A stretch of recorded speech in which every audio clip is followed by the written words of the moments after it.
Hello students, आज की इस वीडियो में हम जो पोयम हमने लास्ट टाइम पढ़ी है द शाम ऑफ लाइफ, उसकी एक्सरसाइज करेंगे। तो देखिए, एक्सरसाइज में सबसे पहले मैं आपको बता दूं कि आपके लिए बोर्ड में एक स्टेंजा आता है और लिखा होता है read the following stanzas and answer the questions put on them. यानी ये स्टेंजा दिया होगा, उसे पढ़िए और उसके पास जो उसके लिए जो भी क्वेश्चन दिए गए हैं उनके आंसर दीजिए। तो देखिए, इन द वर्ड्स, अभी ये हमने पैराग्राफ पढ़ा था, इन द वर्ड्स ये वाला है, in the words broad field of battle, ठीक है, और यहाँ से लेकर के स्ट्राइफ तक ये स्टेंजा है, ठीक है। तो ये स्टेंजा, इस स्टेंजा से ये क्वेश्चन दिया हुआ है, जैसे कि why is life compare to the battle field, how is life like a temporary camping ground. देखिए, मैं आपको एक बात बताता हूँ कि सबसे पहले तो अगर हमें इन क्वेश्चंस का आंसर देना है तो हमें इस पोएम की जो हिंदी है वो पूरी तरह से हमको आनी चाहिए, वो हमें याद करनी पड़ेगी, ठीक है। क्योंकि देखिए, अगर जब तक हमें अर्थ नहीं पता होगा तो हम क्वेश्चन का आंसर नहीं दे सकते हैं। तो वाई इज़ लाइफ कंपेयर्ड, क्या पूछ रहा है, लाइफ को क्यों कंपेयर किया गया है, उसकी तुलना क्यों की गई है टू द बैटल फील्ड, युद्ध क्षेत्र से। हाउ इज़ लाइफ, कैसे है लाइफ, जीवन, like a temporary camping ground, यानी कुछ समय के लिए। टेम्प्ररी कैंपिंग ग्राउंड का मतलब है जो सैनिक पड़ाव डालते हैं रात्रि के समय कहीं रुकने के लिए, तो ऐसा जीवन क्यों है। तो देखिए, अब मैं आपको इसमें सबसे बड़ी बात समझाने वाला हूँ कि हमें जो यहाँ कवि हैं S.W. लॉन्गफेलो, उन्होंने ये बताया है कि जीवन जो है वो संघर्षों से भरा हुआ है। इसका अगर हम हिंदी मीनिंग देखते हैं, the words broad field of battle, words संसार के, ब्रॉड फील्ड विस्तृत क्षेत्र, और बैटल युद्ध के, in the bivouac of life, और जीवन के पड़ाव में, be not like dumb driven cattle. अगर हम पूरी पोएम का अर्थ निकालें तो ये बता रहे हैं कि जीवन जो है, इस जीवन में बहुत सारी परेशानियां होती हैं, ठीक है। तो कह रहे हैं be not like dumb driven cattle be a hero in strife, strife में संघर्ष, यानी संघर्ष रूपी जीवन होता है। तो वो कह रहे हैं कि why is life compare to the battle field, because here, देखिए इसका आंसर मैं लिखता हूँ, the poet compared the life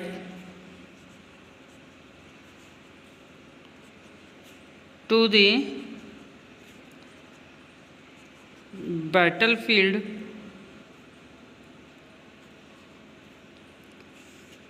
because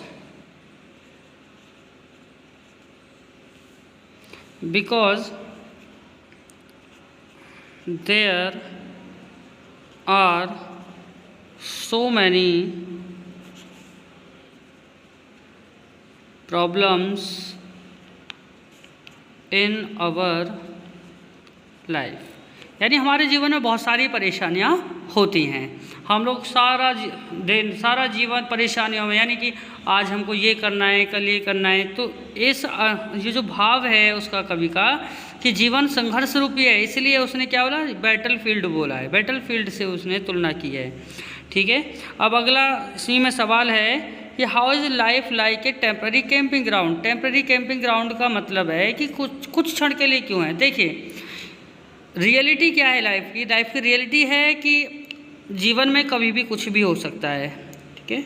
it's not definite कि आप 100 साल जिएंगे, 50 साल जिएंगे, 20 साल जिएंगे, कल क्या होने वाला है, अगले क्षण क्या होने वाला है।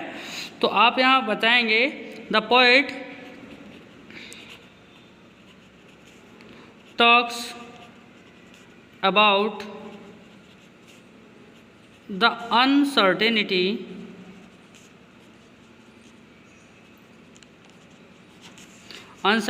Of life, uncertainty of life, यानी जीवन की जो अनिश्चितता है उसके बारे में बात करते हैं। दैट्स वाई, इसीलिए,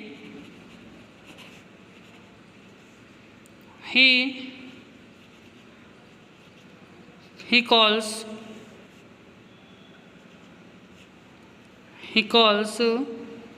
life like a Uri temporary camping ground.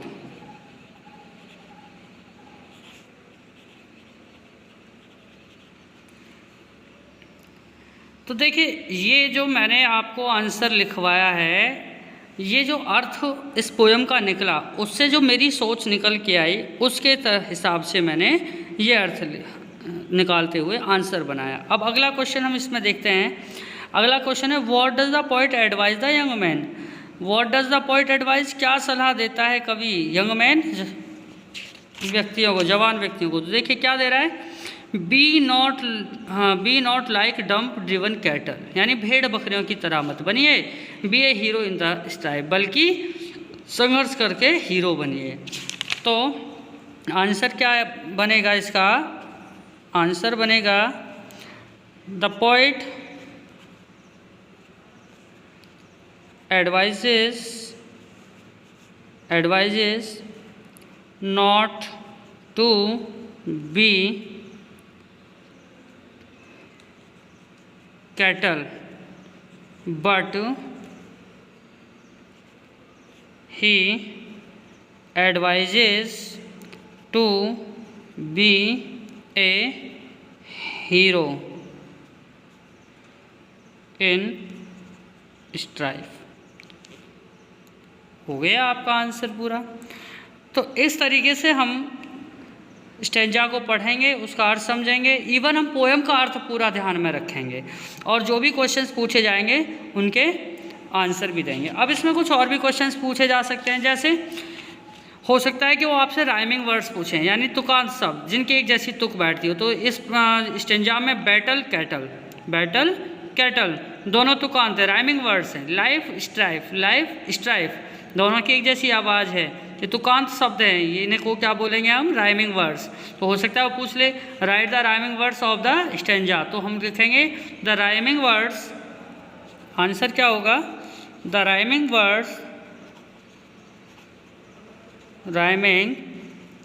Words are. अब यहाँ लिख देंगे जो है क्या है, एक तो बैटल एंड कैटल, दूसरा लाइफ एंड स्ट्राइफ। हो गया आंसर आपका।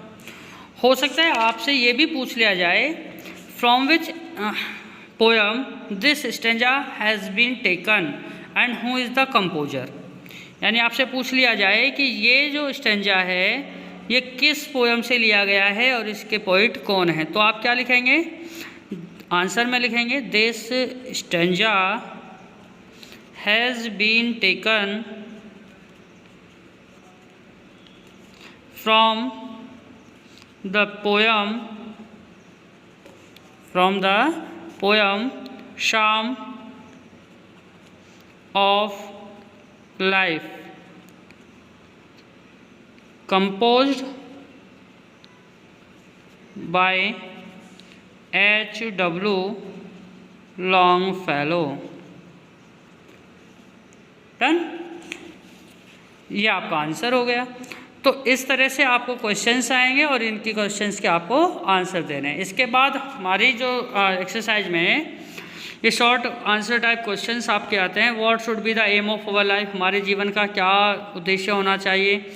आप अगर पोएम पढ़ेंगे तो उसमें इसका अर्थ दिया हुआ है, ठीक है, वही आप इसका आंसर लिखेंगे। तो सबसे ज़रूरी है कि आपको पोएम ज़रूर आनी चाहिए, उसका अर्थ ज़रूर पता होना चाहिए। तो आज की वीडियो में जो मैंने आपको समझाया है, इसके आधार पे आने वाली सभी पोएम का आप इसी तरह से एक्सरसाइज कंप्लीट करेंगे।